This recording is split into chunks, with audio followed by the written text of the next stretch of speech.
Hello hi everyone, कशा आहात सगळे? स्वागत करते मी आपल्या सगळ्यांचं आपल्या युट्यूब चॅनलवर इन एसपी ट्युटोरियल्स. तर आज आपण पाहणार आहोत कविता 9वी. असे कसे, असे कसे, ऐक व म्हण, ऐक व म्हण. चला तर कविता कसं म्हणून घ्यायचं आहे ते आपण पाहून घेऊया. त्यानंतर स्पष्टीकरण आपण येथे पाहणार आहोत. असे कसे, असे कसे रात्रीचे चांदणे दिसे, असे कसे, असे कसे मोरालाच सुंदर पिसे, असे कसे, असे कसे पाण्यातच झोपती मासे, असे कसे, असे कसे आईसारखे कोणी नसे. तर अशा प्रकारे ही कविता आपण येथे म्हणून घेऊ शकतो. तर ही जी कविता आहे कोणी लिहिलेली आहे हो? राजा मंगळ वेडेकरांनी लिहिलेली आहे. तर या ओळीमध्ये कवींनी आश्चर्य, कौतुक, निसर्गातील अद्भुत गोष्टी पाहून त्यांच्या मनात खूप असे काही प्रश्न निर्माण झालेले आहेत आणि ते जे काही प्रश्न आहेत त्यांनी अतिशय सुंदर पद्धतीने या कवितेत ती मांडलेली आहे. चला तर आपण इथे पाहून घेऊया. तर कवितेत वारंवार येणारा कोणता प्रश्न आपल्याला इथे दिसून येतोय पहा. असे कसे, असे कसे हा आश्चर्य व्यक्त करणारा येथे प्रश्न आपल्याला नेहमीच येथे दिसून येतोय. आपल्या आजूबाजूच्या जगातील विचित्र, अद्भुत आणि सुंदर गोष्टी पाहिल्यावर मनात उठणारे कौतुकपूर्ण प्रश्न कवी येथे या कवितेतून ते मांडत आहेत. चला तर पाहून घेऊया. असे कसे रात्रीचेच चांदणे दिसे. तर इथे कवी काय म्हणत आहे पहा. रात्र झाली की आकाशात चंद्र चमकतो आणि त्यांचे चांदणे पसरते. दिवसाच्या उजेडात चांदणे दिसत नाही, पण रात्रीच चांदणे दिसते.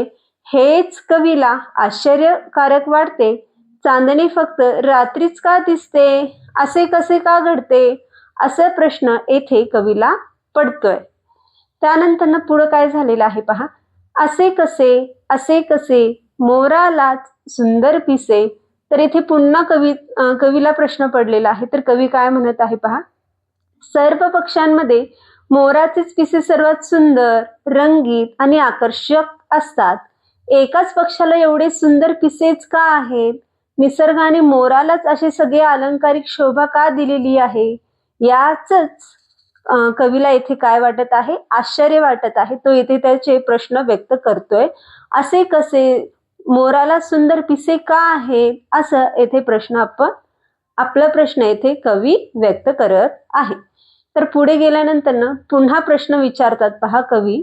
काय म्हणतात पहा. असे कसे पाण्यातच झोपती मासे. तर येथे काय प्रश्न पडलेला आहे पहा कवीला. माणसं झोपताना जमिनीवर किंवा बेडवर झोपतात, पक्षी झाडांवर झोपतात, पण मासे पाण्यातच झोपतात. पाण्यातच राहून पाण्यातच झोपणे ही विशेष गोष्ट आहे. म्हणून येथे कवीला प्रश्न पडतोय की असे कसे पाण्यातच झोपती मासे. पाण्यातच झोपतात, पाण्यातच राहतात, असं कसं करतात मासे? हे प्रश्न येथे कवीला पडतोय.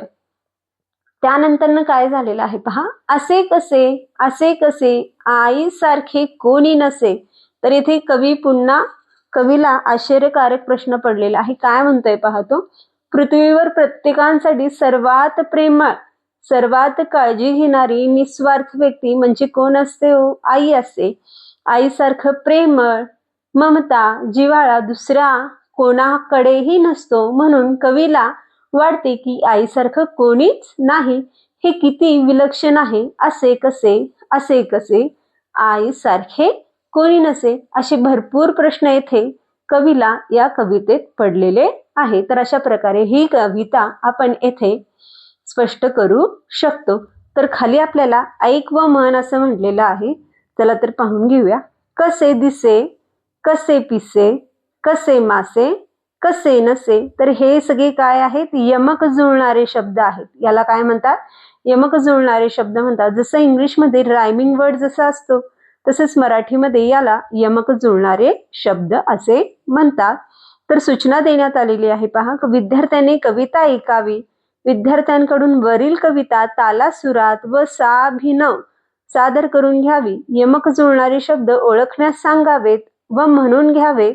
विद्यार्थ्यांकडून वरील कवितेचे वैयक्तिक आणि सामूहिक स्वरूपात गायन करून घ्यावे। अशा प्रकारे विद्यार्थ्यांकडून ही कविता ऐकून घ्यायची आहे, म्हणून घ्यायची आहे, तालासुरात अभिनव करून सादर करून घ्यायची आहे। यमक जुळणारे शब्द मुलांना इथे ओळखाया सांगायचे आहेत, ओळख करून द्यायची आहे, वैयक्तिक सुद्धा म्हणून घ्यायची आहे आणि सामायिक स्वरूपात सुद्धा हे गाणे इथे गाऊन घ्यायचं आहे। तर अशा प्रकारे आज आपण कविता 9वी असे कसे ही कविता पाहिली। तर व्हिडिओ आवडल्यास लाईक करा, शेअर करा, सबस्क्राईब करा। पुन्हा भेटूया असेच अनेक व्हिडिओ घेऊन। Bye bye.